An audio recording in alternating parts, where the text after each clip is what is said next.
Ya, dan ini sebetulnya karena mewakili untuk 2 permohonan.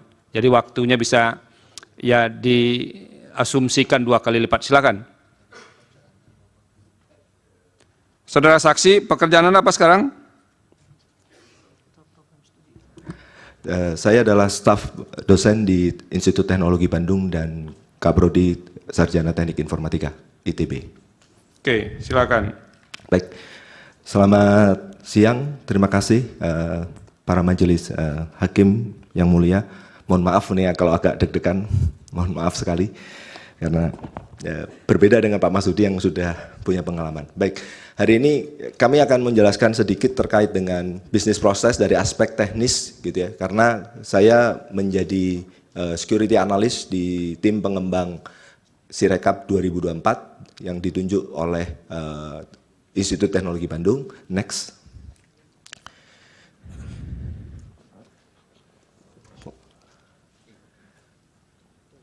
Next.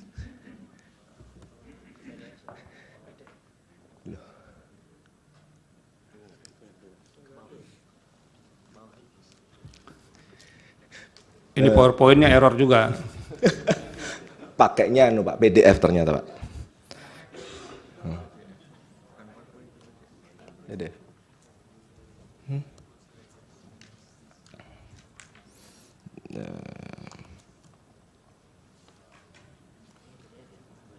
Iya, betul.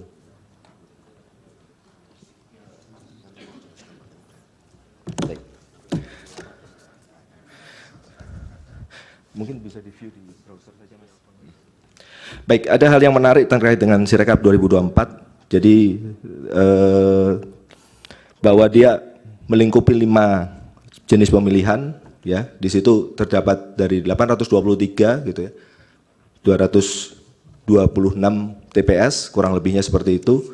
Lalu ada sekitar 60 juta gambar yang kita harus naikkan dalam waktu yang sangat singkat karena jumlah TPS-nya banyak, jumlah pemilihannya banyak, ada 75 lembar per TPS itu. Jadi kita bisa bayangkan seberapa berat beban yang harus dikelola oleh sistem Sirekap.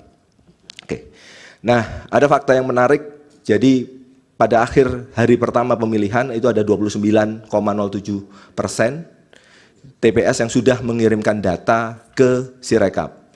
Dan pada tanggal 16, oke, itu ada 50, pelan-pelan Mas, next slide yang kedua. Kayaknya, boleh sama saya? Oke. Ada 50, jadi di hari ketiga gitu ya, hari ke-16, jadi ada 3, 14, 15, 16, hari ketiga jam 8 pagi itu 50% sudah naik data C hasil dari situ. Dan ini kita bisa bayangkan perbandingannya dengan bagaimana data itu terkumpul ketika di sistem-sistem sebelumnya. Perlu juga harus dipahami, tadi ada diskusi bahwa ini melingkupi seluruh Indonesia. Kami memahami hal itu karena ada background pendidikan, background ekonomi sosial yang banyak. Dan dia harus mencakup seluruh aspek geografis gitu ya, tidak melulu harus punya akses internet. Jadi di Sirekap itu ada modality offline, kita menyebutnya, ada modality semi offline, jadi dia foto, lalu dia bergeser untuk mencari internet, lalu atau yang terakhir adalah langsung online seperti yang banyak dipakai kebanyakan dari pengguna Sirekap. Next. Nah, dari aspek ini kita bisa lihat di pojok sebelah kiri, kita bilang bahwa itu adalah yang dilakukan oleh KPPS. KPPS pertama akan melakukan capture dan pengenalan angka yang dibantu oleh OCR. Jadi OCR itu adalah alat yang membantu selain KPPS itu mengentry 75 halaman, kita bantu dengan OCR dan UMR, lalu dikonfirmasi ke KPPS dan mereka akan melakukan ya penandaan kesesuaian atau perbaikan jika memang diperlukan. Jika sudah, mereka akan mensubmit itu ke dalam komputer atau ke dalam back-end-nya Sirekap, lalu ada konfirmasi, benar nggak ini? Ya, setelah ini benar, maka dia akan terkirim untuk diproses lebih lanjut dan nanti mungkin ada laporan-laporan untuk dari masyarakat yang harus ditindaklanjuti oleh operator di kabupaten kota untuk perbaikan lebih lanjut. Jadi fasenya ada yang terjadi di sisi KPPS, ada yang terjadi di sisi KPU, dan terutama kalau kita bicara terkait dengan Tungsura, banyak sekali operator yang akan beroperasi adalah operator yang ada di kabupaten kota. Di sini kita bilang bahwa Sirekap merupakan alat bantu publikasi gitu ya, dan hasil final untuk nanti hasil finalnya adalah rekapitulasi dan hasil final dari hasil dari scan C hasilnya. Next. Nah, kita bisa lihat di situ. Jadi Sirekap tersendiri itu kita letakkan di 3 lokasi yang berbeda untuk menghindari kalau ada ada pemenuhan atau bottleneck dari jaringan internet di Indonesia. Jadi ada 3 lokasi gitu ya, ada zone A, zone B, zone C. Lalu ada beberapa data yang kita distribusikan ke CDN gitu ya, yang across the world supaya bebannya tidak terkonsentrasi ke satu server doang atau satu data center saja. Jadi kalau kita bicara di sebelumnya gitu ya, selalu bottleneck yang terjadi itu adalah di bandwidth di Imam Bonjol. Karena itu kan ya kalau servernya nganggur, bandwidthnya habis, ya tekor semuanya. Itu sebabnya kita menggunakan teknologi cloud supaya apa? Bebannya terbagi rata dan layanan-layanan yang dipakai di situ dipakai untuk layanan Sirekap web, Sirekap mobile, single sign on, key management untuk nanti penandatangan digital dan melakukan PDF verifications. Nanti akan saya jelaskan lebih detailnya dari masing-masing komponen itu bagaimana. Next. Nah, ada beberapa hal yang kita mau dudukkan dari banyak pendapat yang muncul di masyarakat. Next, tentang terkait dengan bagaimana autentikasi open source itu harus dipilih. Jadi ada banyak pendapat bahwa kalau dia menggunakan open source maka itu tidak aman, maka itu murah. Oke, murah dengan murahan itu 2 hal yang berbeda. Kami punya pendapat yang berbeda. Banyak sekali contoh yang kita pakai adalah Keycloak. Oke, Keycloak itu adalah sebuah open source project yang dibesut oleh anak perusahaan IBM. Jadi yang kita pilih itu bukan open source project yang receh. Kita bisa lihat di situ ada, mungkin yang mulia bisa lihat ada linknya gitu ya, ada referensinya. Jadi mana saja sih perusahaan-perusahaan yang menggunakan Keycloak. Jadi bukan hanya KPU yang menggunakan Keycloak, dan malah banyak sekali sistem-sistem di Indonesia yang besar yang sudah menggunakan open source ini. Oke, next. Dan kemarin juga pernah disampaikan bahwa sudah banyak terjadi CVE atau Common Vulnerability Enumerations, rentannya yang ditemukan untuk CVE, untuk produk ini. Betul, ada 86 sampai tadi malam kami cek, tetapi yang perlu harus difahami adalah CVE hanya akan dirilis kalau dia sudah di-close. Artinya apa? Ketika sebuah komunitas itu aktif membenahi perangkat lunaknya, maka CVE yang akan di-close jadi banyak. Jadi bukan CVE itu adalah ini loh bolong yang ada, bukan. Ini bolong yang sudah ditemukan dan sudah ditutup. Jadi perlu kita menggunakan bahwa CVE itu adalah sebuah parameter untuk menyatakan bahwa barang ini laku enggak sih, komunitasnya sama-sama berkontribusi, gotong royong untuk menggunakan perangkat ini dan memperbaiki perangkat ini atau tidak. Jadi perlu diperkarakan bahwa CVE itu bukan hal yang memalukan, tapi itu adalah sebuah indikasi bahwa seberapa aktif sebuah open source project itu digunakan. Next. Terkait dengan beberapa statement yang menyatakan terjadi bypass di beberapa waktu setelah menjelang pemilihan umum, perlu disadari bahwa Indonesia adalah negara yang luas. Pada saat kami pada saat kami diundang untuk mengawaki beberapa BIMTEK, itu pesertanya mungkin sekitar 3.000-2.000. Tapi pada saat kita pindah menggunakan uji coba nasional, itu kalau nggak salah di akhir Januari, ada banyak lesson learn yang kita lihat karena usernya sudah langsung naik, Pak. Bukan lagi order 1.000, langsung ordernya puluhan ribu. Belum nyampe nyentuh angka 800.000, masih belum. Pemanasan ini di akhir Januari. Nah, di situ kita mengetahui bahwa ternyata walaupun menggunakan Android, banyak device dari masyarakat yang kita sangkakan mereka itu menggunakan chip, enkripsi yang aman, yang kompatibel, ternyata tidak. Dengan spirit bahwa kami sebagai lembaga pendidikan umum gitu ya, bukan swasta gitu, kami harus inklusif. Maka kita akan pikir, kalau gitu kita harus sediakan security yang top notch, lalu memang ada emergency brake-nya, yang memang sedikit tidak seaman yang pertama gitu ya, tetapi saya bilang bahwa tetap menggunakan standar best practice yang ada. Lalu juga kita lihat bahwa di lapangan ternyata teman-teman yang berada di daerah 3T, mereka itu butuh melakukan instalasi itu manual, independen. Jadi nggak bisa harus online saja. Tadi ada harus berbagi APK yang tadi Prof. Marsudi sudah sampaikan.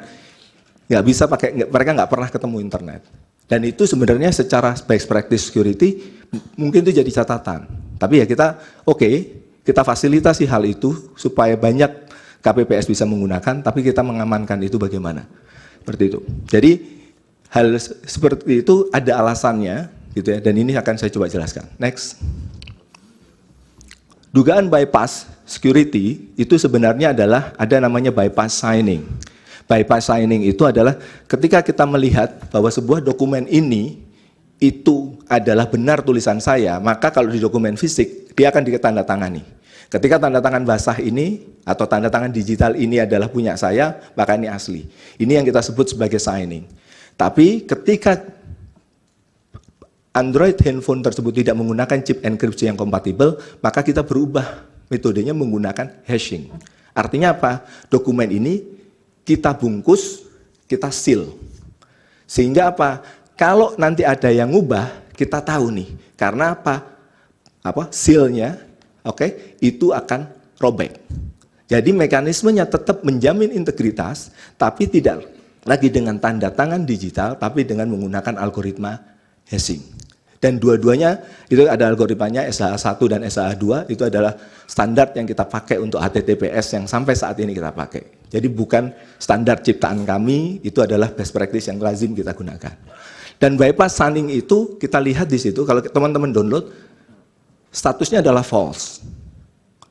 Karena apa? Kita bilang bahwa by default itu harus false, Tapi kalau nanti ternyata ada orang yang nggak bisa menggunakan pakai signing, dia harus nanti ada mekanisme mencoba sekian kali, saya tidak bisa menyebutkan berapa kalinya di majelis ini, mereka otomatis akan diubah jadi true supaya dia bisa melakukan hashing. Jadi setelah dia mencoba sekian kali, dia nggak bisa signing, dia pindah ke hashing. Begitu. Next. Berikutnya terkait dengan entry TPS. Saya akan menyampaikan beberapa capture layar. Silakan Pak, next. Bagaimana proses entry TPS itu terjadi. Jadi kita bisa lihat di situ bahwa di layar itu ada tulis merah di bawah seperti itu. Nah itu adalah warning, adalah pesan yang menyatakan ini penjumlahannya agak aneh.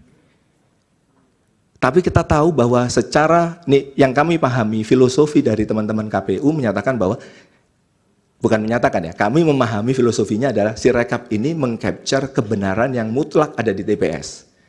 Apa yang ada di TPS, apa yang ada di KPPS itu yang dicek rekam. Karena disebut sebagai mutlak, maka kita tidak bisa dengan serta-merta bilang 2 tambah 2 itu salah. Kita bilang 2 tambah 2 ini kayaknya agak aneh deh ini.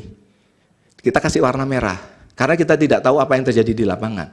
Keputusan mereka lah yang menyatakan sebenarnya total pemilih laki-laki ditambah perempuan itu berapa sih? Itu statementnya benar-benar statement seorang KPPS. Makanya kita memberikannya adalah advisory atau hanya saran saja. Ini kayaknya salah. Silahkan kamu perbaiki. Nah itu sebelah layar yang kanan itu dikasih tahu. Ini angkanya segini, benar nggak kamu mau memperbaiki? Kalau di sebelah kanan sendiri sudah benar semua, maka hijau semua. Lalu pertanyaannya, kalau merah masih bisa disubmit nggak?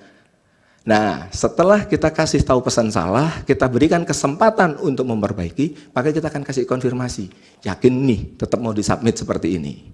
Dan inilah yang sering kali banyak orang menyatakan bahwa kenapa kok angka besar tetap boleh masuk? Ya karena secara desain prinsipal yang kita pahami adalah, ya apa yang dikatakan oleh KPPS, maka itulah yang kita terima sebagai data. Nah itu. Next. Terkait dengan metadata. Benar, kalau dikatakan metadatanya kosong. Benar kalau dikatakan metadatanya kosong. Kenapa saya taruh kosong dalam tanda ini? Jadi di standar metadata itu memang diletakkan di dalam sebuah format namanya EXIF, Mohon maaf technical yang mulia. Nah, tetapi kita harus pahami bahwa kami tidak menggunakan Android camera. Kami membuat kamera khusus untuk membantu KPPS dalam memfoto. Karena mereka harus ngasih kotak yang ada di sebelah kanan itu untuk ngasih tahu bahwa oh area data itu di sebelah sini. Kalau kita menggunakan foto standar, hal itu tidak bisa dilakukan.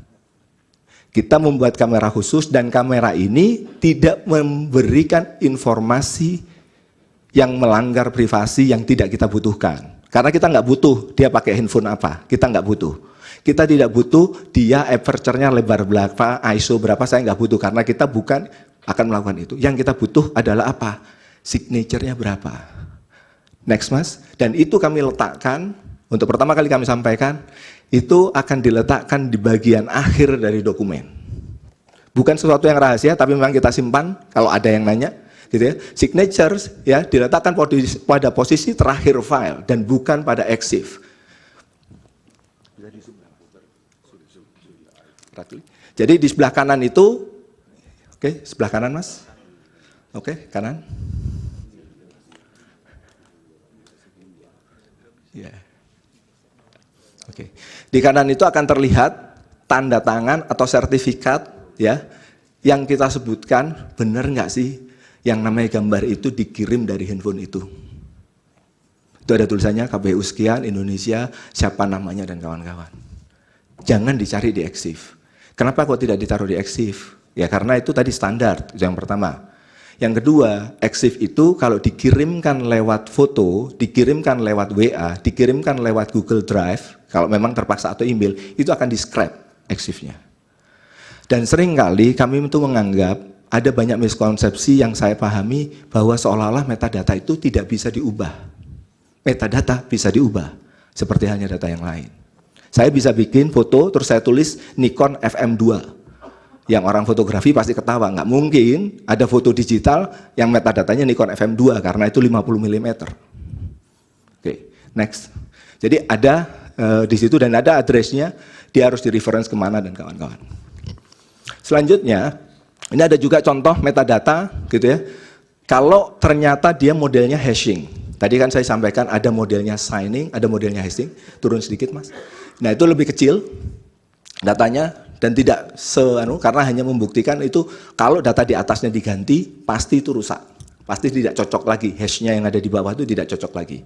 Tapi kita tidak bisa tahu ini handphone apa yang moto, kita nggak bisa tahu. Berbeda dengan kekuatan yang pertama, tapi kita masih bisa membuktikan bahwa benar nggak sih foto ini di-generate dari si rekap. Semua signature, semua hash itu kami simpan di basis data si rekap yang ada di KPU dan di cloud. Next. Selanjutnya terkait banyak perhatian bahwa bagaimana kita melindungi perubahan data. Oke. Pertama selain menggunakan access control, maka last of defense itu kita menggunakan audit trails. Ada dua tipe audit trails yang kita taruh di dalam basis data itu sendiri atau kita lempar keluar sistem yang namanya log store kita menyebutnya. Contoh aktivitas yang kritikal adalah terkait dengan pengelolaan user atau pengubahan data. Sebagai contoh berikut, next mas. Ini adalah contoh, saya redact yang mulia, mohon maaf, itu adalah informasi pribadi, dan mungkin kalau memang dibutuhkan untuk sebuah konfirmasi yang lebih detail, itu bisa dianukan. Jadi kita bisa lihat di situ, ini adalah contoh unggah C hasil, gitu ya, dan kita bisa lihat itu tanggal 14, jam 17.55, sampai tanggal 16. Jadi kalau ada yang bilang bahwa si rekap itu mati itu adalah toko depannya Pak, terima datanya itu masih tetap kita biarkan.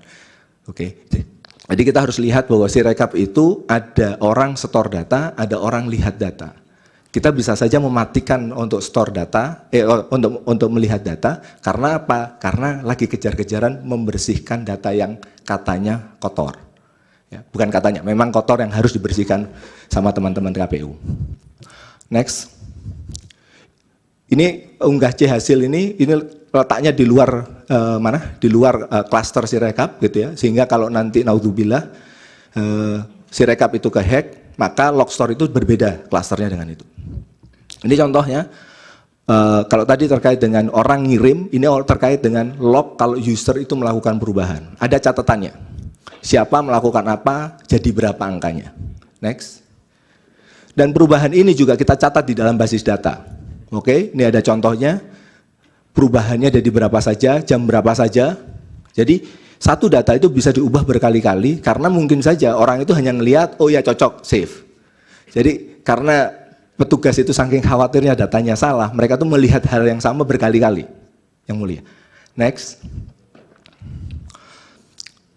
Ada beberapa statement yang menyatakan bahwa data dari Sirekap tidak berubah gitu ya sejak 18 sampai 21. Sebagai fakta yang perlu saya sampaikan di majelis ini adalah data yang pertama kali kita terima adalah dari Sorong jam 11 waktu WIB gitu ya, TPS 1 Marikmai, Malobdong, Sorong, dan kita lihat yang bagian bawah mungkin turun agak naik dikit. Nah, itu adalah jumlah kenaikan gitu ya, mulai dari jam 18.30 gitu ya sampai hari berikutnya jumlah naiknya datanya seperti apa kiriman. Nah, kalau kita bicara kenapa kok baru 18.30 di situ, sebagaimana keterangan pers yang kami boleh Pak ya? Boleh ya? Oke. Kita dihantam DDoS sejak pagi dan baru kita bisa revive sampai 18.30 dan terpaksa harus punya banyak perjuangan dan kawan-kawan sampai akhirnya ada ya beberapa tuduhan-tuduhan kita menggunakan itu yang nggak apa-apa, yang penting 18.30 rekan-rekan itu bisa naik, kita bisa lihat naiknya itu signifikan gitu ya, karena kita belajar ya apapun yang terjadi teman-teman dari daerah harus kita hargai sudah ngambil foto dan mereka harus bisa ngasukin data itu secepat mungkin dan kita bisa lihat kebetulan gambarnya kayak segitiga ya peaknya seperti itu, antriannya begitu. Next. Dan nanti kita akan lihat selama waktu itu perubahan perolehan angka 1, 2, 3 itu akan loncat nanti. Ya, karena apa? Agak naik dikit, Mas. Balik lagi, sorry. Sebelumnya. Karena apa? Biasanya yang masuk itu ordernya cuma 100, 200 per menit. Lalu begitu kita beres dengan urusan DDoS, langsung naik datanya. Dan itu akan loncat nanti. Kita akan lihat di akhir ini ya. Next.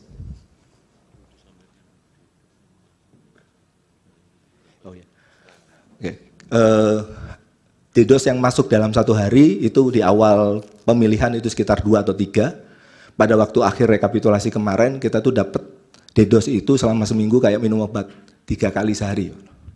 Dan itu bukan hanya dari negara-negara yang kita biasa duga ya, sampai negara-negara Eropa pun, bukan berarti negara Eropanya ya, tapi origin dari trafficnya itu dari Eropa pun biasanya nggak melakukan itu melakukan.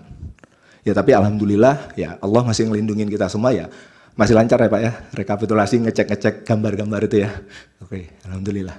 Majelis, ini lebih dari 10 menit tidak apa-apa? Tidak apa-apa. Oh ya, tadi sudah disampaikan ini untuk 2 permohonan. Oh ya. Oke. Berikutnya ada data terkesan tidak berubah dengan menggunakan web archive seperti itu, data kotor dan kawan-kawan. Nah, memang perlu harus difahami adalah menggunakan web archive itu hanya melihat halaman depan saja. Kayak Bapak lihat gitu ya, ini kok tokonya sepi ya, tapi Bapak cuma lihat nih dari luar. Kok tokonya sama ya dari hari ke hari? Ya iyalah sama hari ke hari. Coba kamu masuk ke dalam tokonya, masuk ke halaman 2 dari Sirekap, halaman ketiga dari Sirekap, dan Sirekap itu mulai dari nasional sampai TPS, itu 5 level. Jangan lihat dari pintu depan doang. Dan kalau kita bisa lihat di catatan saya, pada waktu kita membuka publikasi itu jam 17, itu ada 46.000 TPS. Ada 46.000 TPS gitu ya, dan itu sekitar 5%. Artinya apa? Ya kalau hanya lihat dari pagar depannya, kalau ada TPS 1 masuk, itu persentage nggak akan berubah Pak. Kan kalau kita bicara ada 46.000 untuk merubah 1%, itu kan butuh sekitar 460 TPS masuk datanya, baru geser 1%. Jadi, dan kita bisa lihat begitu makin banyak data masuk, persentase akan sulit bergerak karena apa? Jumlah suaranya itu makin besar untuk menggeser persentase itu seperti itu. Ya. Lalu kita bisa jadi kita bisa lihat perubahan itu jam 11 sudah ada, tapi memang begini, walaupun data itu sudah masuk jam 11, kita tidak menayangkan hasil Pak. Kita hanya menayangkan hasil sampai jam 17. Itu bukan karena DDoS, karena strateginya adalah kita meletakkan beberapa tempat di tempat yang berbeda gitu. Jadi, tapi kita bilang begini, dari pengalaman yang situng ya Pak ya, Pak Hasim, pada waktu kita publish 2 TPS, lalu muncul TPS pertama, itu hasil langsung goyang Pak. muncul TPS keempat, hasil langsung goyang. Nanti kita kena lagi yang namanya kok TPS, kok hasilnya Sirekap goyang-goyang lagi kayak hasilnya Situng. Nah, oleh karena itu kita kumpulkan dulu, kalau sudah cukup besar, oke, kita buka. Dan itu putusannya adalah jam 17. Memang kita plan itu jam 18, tapi ternyata jam 17 sudah cukup. Terus terkait dengan DDoS itu terkontrol, jadi kita putuskan ya udah kita buka lebih awal, yaitu jam 17. Alhamdulillah. Next. Pilihan katanya harus kami, jangan kita. Nanti hakim terlibat juga di situ. Oh, mohon maaf ya Pak. Nah, jadi ketika kami, mohon maaf Pak, di bahasa Inggris we soalnya berdua-duanya Pak, majelis yang mulia. Ketika kami melakukan plotting dari jumlah, perolehan masing-masing paslon per ini bukan per menit ya, per time stamp ya, kita bilang per time tick gitu ya. Kami bisa menunjukkan bahwa ada lonjakan itu mulai di sekitar jam 18 something, 18.30, 18.45. Nah, itu ketika Pak DDoS tadi sudah tertangani, alhamdulillah kita bisa dapat pinjaman IP untuk karena IP kita sudah kompromis. Jadi kita mau pasang firewall, mau pasang apapun itu tetap digedor server kami gitu ya. Nah, tapi begitu sudah ditangani, kita bisa lihat lonjakannya sebenarnya kurang lebih trennya serupa gitu ya, tapi punya gradien yang berbeda. Jadi ada pertumbuhan terus sampai kita ambil plot, karena kemarin disampaikan di saksi ahli yang lain itu adalah sampai 2145, jadi kita plot sampai 2145. Gitu. Kita lihat 2 sampai 2145 itu sebenarnya pertumbuhan perolehan suara dari masing-masing paslon itu seperti apa. Jadi adalah pertumbuhan itu seperti itu. Oke, next. Dan kalau kita bicara terkait dengan pertumbuhannya, kita bisa lihat punya tren yang kurang lebih sama, gitu ya. Dan memang ada pergerakan. Saya nggak mau mengomentari angkanya seperti apa, tapi kita bicara ada pergerakan, gitu. Bisa membesar, bisa mengecil, namanya juga prosentase, gitu ya. Karena tergantung dari pembaginya seperti itu. Dan kita bisa lihat, gitu ya. Tadi jam 17.01 yang kita buka itu ada sekitar, tadi 46, gitu ya. Dari 46.000. Ada 3 juta suara yang sudah masuk seperti itu. Dan persentase ya tumbuh secara kecil karena jumlah suaranya udah relatif lebih besar. Next. Terkait dengan beberapa kemarin disampaikan ada penggelembungan, dugaan-dugaan penggelembungan. Ini contohnya kasus di TPS 7 Rungkut gitu ya. Kita bisa lihat gambar. Jadi kemarin itu disampaikan di salah seorang saksi, oke. Ya, teman di masjid saya sebenarnya beliau, Mas Anas. Oke. Jadi 159 itu ketika kita lihat gambarnya, jadi yang mulai bisa lihat sendiri itu ada linknya, C hasilnya seperti apa. Memang benar C hasilnya adalah 159. Jadi ketika dikoreksi di rekapitulasi ya memang seharusnya seperti itu. Kan? Karena C hasilnya memang bilang 159, tapi pada waktu datanya dimasukkan masih 59. Tapi pada waktu di D-nya, itu ada lampiran di hasilnya, itu sudah dikoreksi jadi balik lagi 159. Jadi bukan penggelembungan karena berbeda antara C dan E, tapi C-nya belum sempat dikoreksi. Itu yang terjadi menurut bahwa pemahaman kami gitu ya terhadap situasi ini. Next.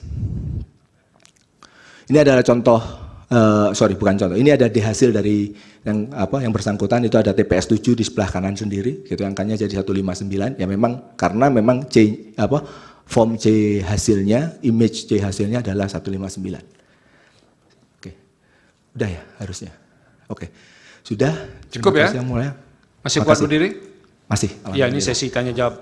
Dimulai dari termohon.